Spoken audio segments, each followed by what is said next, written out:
आहे. कृपया एक लाईक करून आमचा उत्साह वाढ. सोनं कोणाला नको असतं, पण जर तेच सोनं तुमच्या अंगावर सापासारखं धावून आलं तर? आजची ही कथा ऐकून तुमचाही थरकाप उडेल, कारण कर्माचा नियम कोणालाच चुकत नाही. मग तो सामान्य माणूस असो किंवा स्वतःला पंडित म्हणवून घेणारा ब्राह्मण. मित्रांनो, ही कथा तयार करण्यासाठी खूप मेहनत घेतली आहे. कृपया एक लाईक करून आमचा उत्साह वाढवा. कॉमेंटमध्ये हर हर महादेव लिहा आणि अशा कथांसाठी चॅनलला सबस्क्राईब करा. गाणगापूर हे नाव नुसतं उच्चारलं तरी अंगावर रोमांच उभे राहतात. भीमा आणि अमरजा नदीच्या संगमावर वसलेले हे पवित्र क्षेत्र, जिथे साक्षात श्री नृसिंह सरस्वती स्वामी महाराजांचा वास आहे. दुपारची वेळ होती. गाणगापूरच्या मठात भक्तांची अलोट गर्दी लोटली होती. दूरवरून आलेले भाविक, साधू, संत आणि सामान्य माणसं महाराजांच्या दर्शनासाठी रांगेत उभी होती. हवेत कापूर आणि अगरबत्तीचा सुवास दरवळत होता. टाळ मृदुंगाचा गजर आणि दिगंबरा दिगंबरा श्रीपाद वल्लभ दिगंबरा हा जयघोष आसमंतात दुमदुमत होता. वातावरण इतकं पवित्र होतं की तिथे येणाऱ्या प्रत्येक माणसाच्या मनातील वाईट विचार आपोआप गळून पडत होते. पण म्हणतात ना, दिव्याखाली अंधार असतोच. या पवित्र वातावरणातही एका माणसाचं मन मात्र काळं होतं. त्या गर्दीत एक ब्राह्मण उभा होता. अंगावर जीर्ण झालेलं उपरणं, धोतर मळलेलं आणि चेहऱ्यावर एक प्रकारची रुक्षता. गरिबीने त्याला पिळून काढलं होतं हे त्याच्या खपाटीला गेलेल्या पोटावरून स्पष्ट दिसत होतं. पण आज त्याच्या डोळ्यात भक्ती नव्हती, तर एक वेगळीच तगमग होती. भूक त्याच्या पोटाला लागली होती, पण त्याहून मोठी भूक त्याच्या मनाला लागली होती. धनाची भूक. त्याचं नाव होतं गोपाल, पण कर्माने तो आता ब्राह्मण राहिला नव्हता. त्याचे लक्ष महाराजांच्या चरणांकडे किंवा त्यांच्या तेजस्वी रूपाकडे नव्हतेच. त्याचे डोळे ससाण्यासारखे शोधत होते ते फक्त आणि फक्त भक्तांनी अर्पण केलेलं दान. मठाच्या मध्यभागी जिथे महाराज आसनस्थ होते, तिथे भक्तांनी श्रद्धेनं अर्पण केलेल्या वस्तूंचा ढीग साठला होता. कोणी फळे ठेवत होतं, कोणी वस्त्र, तर कोणी आपल्या ऐपतीप्रमाणे दक्षिणा. श्रीमंत सावकार आणि व्यापाऱ्यांनी महाराजांच्या चरणी सोन्या चांदीचे दागिने, नाणी आणि मौल्यवान वस्तू अर्पण केल्या होत्या. त्या सोन्याच्या लकाखीने गोपाळचे डोळे दिपून गेले. एका मोठ्या ताटात सोन्याच्या काही मोहरा आणि एक भारी सोन्याची साखळी पडली होती. सूर्याच्या प्रकाशात ते सोनं असं काही चमकत होतं की जणू ते गोपाळला साथ घालत होतं. त्याच्या मनात विचार सुरू झाले.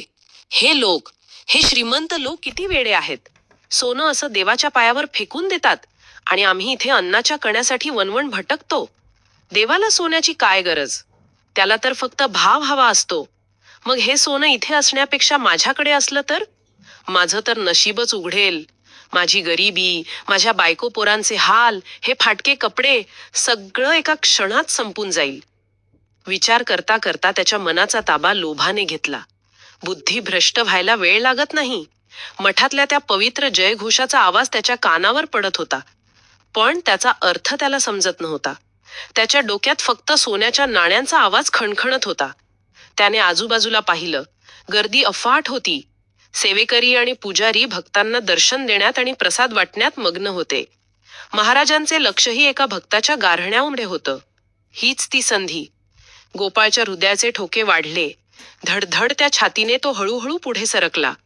गर्दीच्या रेटारेटीचा फायदा घेऊन तो त्या दानाच्या ताटाच्या अगदी जवळ पोहोचला. त्याचे हात थरथरत होते, पण लोभाने त्याला हिंमत दिली. कोणी बघत तर नाही ना, या विचाराने त्याने चोरट्या नजरेने एकदा डावीकडे आणि एकदा उजवीकडे पाहिलं. कोणीच त्याच्याकडे बघत नव्हतं. प्रत्येक जण डोळे मिटून महाराजांच्या नामस्मरणात तल्लीन होतं. पुढचा क्षण अत्यंत वेगवान ठरला. विजेच्या चपळाईने गोपाळने आपला हात पुढे केला. त्या ताटातली ती पुरचुंडी आणि बाजूला पडलेली ती साखळी त्याने झटकन उचलली. क्षणाचाही विलंब न लावता त्याने ते सोनं आपल्या मळकट उपरण्याच्या गाठीत कोंबलं आणि ती पुरचुंडी पोटाशी घट्ट दाबली. हे सर्व काही सेकंदातच झालं. कोणाला साधी कुणकुणही लागली नाही की साक्षात नृसिंह सरस्वतीच्या दरबारात चोरी झाली आहे. देवाची चोरी. सोनं हातात आल्यावर त्याला झालेला आनंद अवर्णनीय होता, पण त्याचबरोबर एक अनामिक भीती त्याच्या मनात शिरली. जर कोणाला समजलं तर, जर महाराजांनी पाहिलं असेल तर, जर सेवेकऱ्यांनी मला पकडलं तर, या विचाराने त्याला घाम फुटला. आता त्याला तिथे एक क्षणही थांबायचं नव्हतं. त्याने मान खाली घातली आणि गर्दीतून वाट काढायला सुरुवात केली. चला, बाजूला व्हा, दर्शन झालंय, जाऊ द्या, असे पुटपुटत तो लोकांना ढकलत बाहेरच्या दिशेने निघाला. त्याचे पाय जमिनीला लागत नव्हते, जणू काही पायाला चाकेच लागली होती. मठाच्या मुख्य दरवाजातून बाहेर पडताच त्याने एक मोठा सुस्कारा सोडला.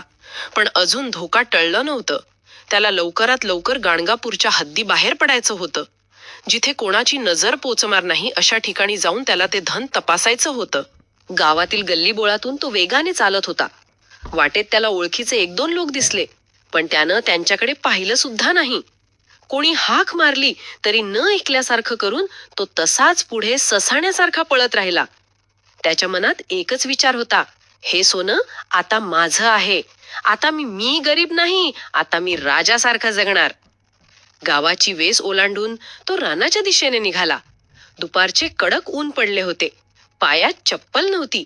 काटे कुठे टोचत होते, पण त्याला कशाचीच पर्वा नव्हती. सोन्याच्या लोभानं त्याला वेदनेचा विसर पडला होता.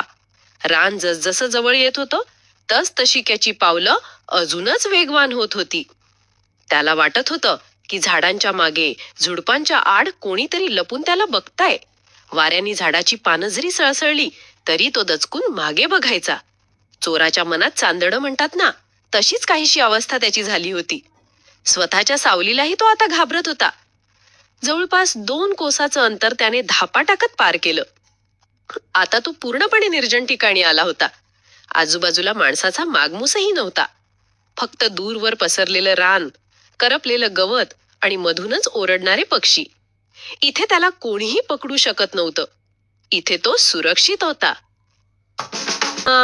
त्याला तसं वाटत होतं. एका जुनाट डेरेदार झाडाखाली जाऊन तो थांबला. प्रचंड धावपळीमुळे त्याची छाती भात्यासारखे वरखाली होत होती. घामानं अंग चिंब झालं होतं. त्याने इकडे तिकडे पाहिलं, खात्री केली की कोणीच नाही ना, आणि मग तो त्या झाडाच्या बुंध्याशी खाली बसला. त्याने पोटाशी घट्ट धरून ठेवलेली ती पुरचुंडी बाहेर काढली. उपरण्याच्या गाठीत बांधलेलं ते सोनं त्याने मांडीवर ठेवलं आणि इथेच वेळेचा काटा जणू काही क्षणासाठी थांबला. तो ब्राह्मण त्या गाठीवर हात ठेवून कितीतरी वेळ तसाच बसून राहिला. मगासची भीती, धावपळ, धाकधूक हे सगळं एका क्षणात नाहीसं झालं. आता उरला होता तो फक्त एक विकृत आनंद. त्याच्या डोळ्यात एक वेगळीच चमक आली होती. ती चमक भक्तीची नव्हती, ती चमक समाधानाची नव्हती, तर ती चमक होती निव्वळ हव्यासाची. त्याने आपल्या थरथरत्या हातांनी त्या पुरचुंडीला स्पर्श केला. त्याला त्या कापडाच्या आत असलेल्या सोन्याचा कठीण स्पर्श जाणवला. तो स्पर्श त्याला जगातील सर्वात मऊ आणि सुखद वाटला. त्याच्या चेहऱ्यावर एक मोठं हसू उमटलं. तो वेड्यासारखा स्वतःशीच बडबडू लागला, मिळालं, अखेर मिळालं. किती वर्ष वाट पाहिली या दिवसाची. लोक म्हणतात देव मंदिरात असतो, पण खरा देव तर आज माझ्या हातात आहे. हे सोनं माझं नशीब बदलणार. आता त्या सावकाराकडे जाऊन मान झुकवायची गरज नाही. माझ्या बायकोला आता फाटक्या साडीत फिरावं लागणार नाही.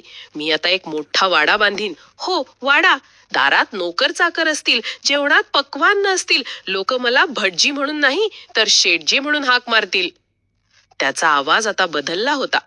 मगासचा घाबरलेला गोपाळ आता जणू काही एखादा उन्मत्त राजा झाला होता. त्या निर्जन रानात त्या झाडाखाली बसून तो श्रीमंतीची स्वप्न रंगवत होता. पण दुर्दैव बघा, त्याला हे माहित नव्हतं की त्याने देवाची फसवणूक केली आहे. त्याला वाटत होतं की त्याने गरिबीवर विजय मिळवलाय, पण खरं तर त्याने आपल्या विनाशाला आमंत्रण दिलं होतं. त्या क्षणी त्याच्या मनात एकदाही विचार आला नाही की हे सोनं कोणाचं आहे. ते ज्या भक्तांनी मोठ्या श्रद्धेनं अर्पण केलं होतं, त्यांच्या विश्वासाचा आपण घात केलाय हे त्याला शिवलं सुद्धा नाही. त्याचा आनंद गगनात मावत नव्हता. उघडून बघूया तरी नक्की किती सोनं आहे. 10 तोळे की 20 तोळे, कदाचित जास्तच असेल. त्याच्या हातांची थरथर वाढली, पण आता ती भीतीने नव्हे तर उत्सुकतेने होती. त्याने त्या मळकट कापडाची गाठ पकडली. त्याच्या बोटांनी पहिली गाठ सैल केली. आतून काहीतरी हल्ल्याचा भास त्याला झाला नाही, कारण त्याच्या डोक्यात सोन्याच्या नाण्यांचा आवाज घुमत होता. त्याने दुसरी गाठ सोडली. आता फक्त शेवटची पीळ उरली होती. त्याने आनंदाने, मोठ्या उमेदीने ती पुरचुंडी उघडण्यासाठी शेवटची गाठ ओढली. त्याला वाटलं आत पिवळं धमक, चमचमणारं सोनं असेल, जे त्याचं आयुष्य उजळवून टाकेल. पण त्याला हे माहित नव्हतं की त्याने गाठीच्या आत सोनं नाही तर साक्षात स्वतःचं मृत्यू चोरून आणलं होतं. त्याने गाठ पूर्ण सोडली आणि कापड बाजूला सारलं आणि त्याच क्षणी त्याच्या नशिबाने एक भयानक वळण घेतलं. कापड बाजूला सारताच त्याचे डोळ्यांचे पारणे फिटले नाही, तर त्याच्या काळजाचा थरकाप उडाला. पिवळ्या धम्मक सोन्याच्या जागी तिथे एक काळा कभिन्न मणभर जाडीचा आणि रक्ताळलेल्या डोळ्यांचा साप वेटोळे घालून बसला होता. गोपाळाच्या घशातून एकही शब्द फुटला नाही. त्याची वाचाच बसली. हे काय आहे? सोनं कुठे गेलं? हा विचार त्याच्या मनात चमकून गेला आणि पुढच्याच क्षणी फर्र, एका वेगवान आघाताने त्या सापाने गोपाळच्या उजव्या हाताच्या मनगटावर कडकडून दंश गेला.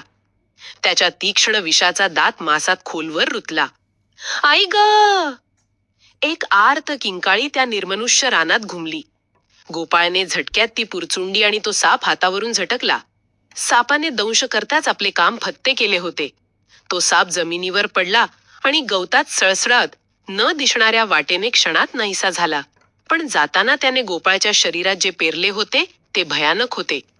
गोपाळ धडपडत मागे सरकला. त्याने आपल्या हाताकडे पाहिले. जिथे सापाने चावा घेतला होता तिथे 2 काळे ठिपके उमटले होते आणि त्यातून भळाभळा रक्त वाहत होते. पण रक्तापेक्षा त्याला जी वेदना होत होती ती सहन करण्या पलीकडची होती. जणू काही कोणीतरी त्याच्या नसांमध्ये उकळतं तेल ओतले आहे अशी आग त्याच्या हातापासून सुरू होऊन वेगाने खांद्याकडे सरकत होती. मेलो! धावा! कोणीतरी वाचवा! साप! साप! तो वेड्यासारखा ओरडत होता. पण तिथे ऐकणारं कोण होतं? मगाशी ज्या एकांताचा त्याला आनंद झाला होता, ज्या निर्जन जागेला पाहून त्याला सुरक्षित वाटलं होतं, तीच जागा आता त्याला खायला उठली होती. काही क्षणातच त्या विषाचा प्रभाव सुरू झाला. गोपाळला वाटले की त्याच्या शरीराला आतून आग लागली आहे. त्याचे डोळे बाहेर येऊ लागले. घसा कोरडा पडला. मगाशी ज्या हातात सोन्याचा वजनाचा आनंद होता तो हात आता जड झाला होता. लाकडासारखा ताठ झाला होता. तो जमिनीवर लोळू लागला. मातीत हात आपटू लागला. पाणी! पाणी! तो कणत होता. त्याची नजर पुन्हा त्या पुरचुंडीकडे गेली. ती पुरचुंडी आता रिकामी पडली होती. तिथे ना सोनं होतं ना साप. तिथे फक्त त्याची लालसा आणि त्या लालसेचं रूपांतर झालेलं मरण पडलं होतं. त्याचं शरीर आता निळं पडू लागलं होतं. हाताची बोटं काळी निळी झाली होती आणि सूज वेगाने वाढत होती. विषाचा वेग वाऱ्यासारखा होता.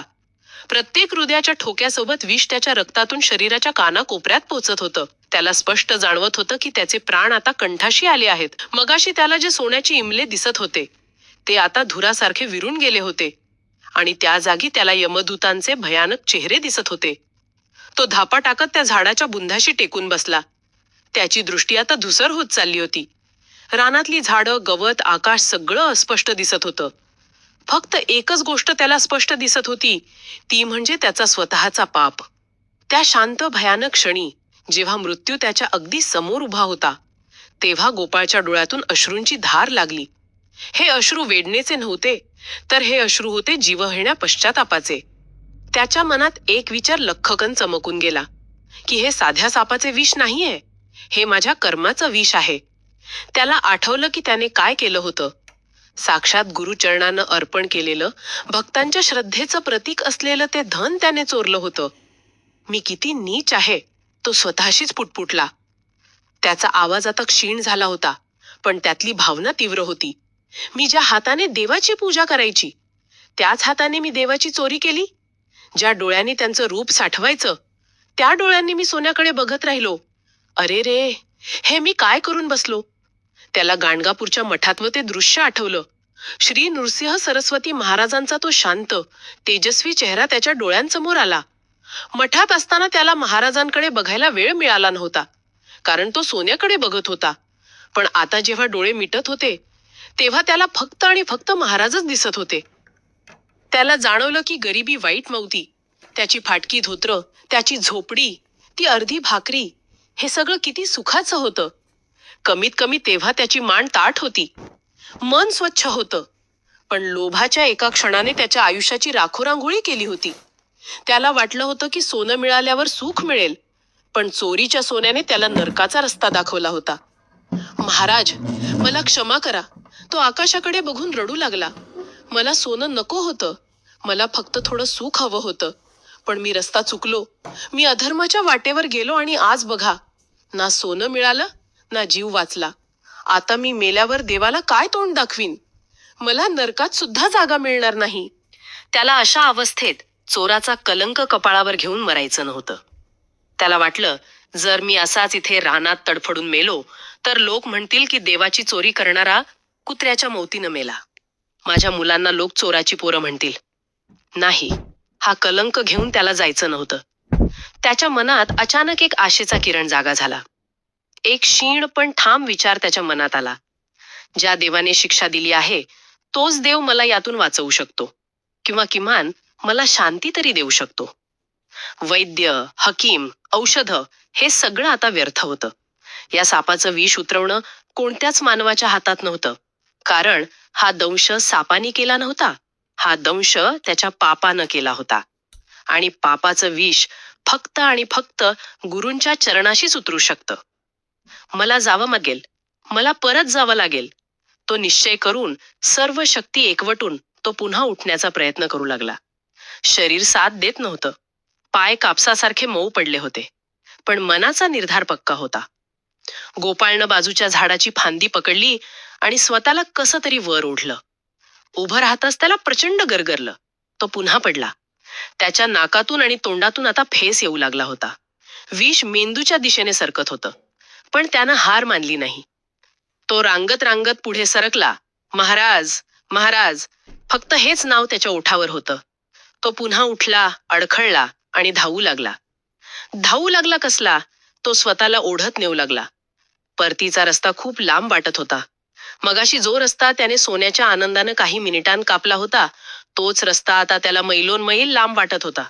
काटे पायात रुतत होते, दगड ठेचाळत होती. अनेकदा तो तोंडावर पडला. कपाळ फुटलं, गुडघे सोलवटले. रक्तानं माखलेल्या अवस्थेत तो वेड्यासारखा गांगापूरच्या दिशेने धावत होता. त्याच्या अंगात आता फक्त विषाची आग नव्हती, तर पश्चातापाची आगही भडकत होती. मी पोहोचलो नाही तर, मी वाटेतच मेलो तर, ही भीती त्याला पळवत होती. गावाची वेस दिसू लागली तसा त्याच्या आशेला बळ मिळालं, पण दृष्टी आता जवळजवळ गेली होती. त्याला फक्त अंधुक आकृत्या दिसत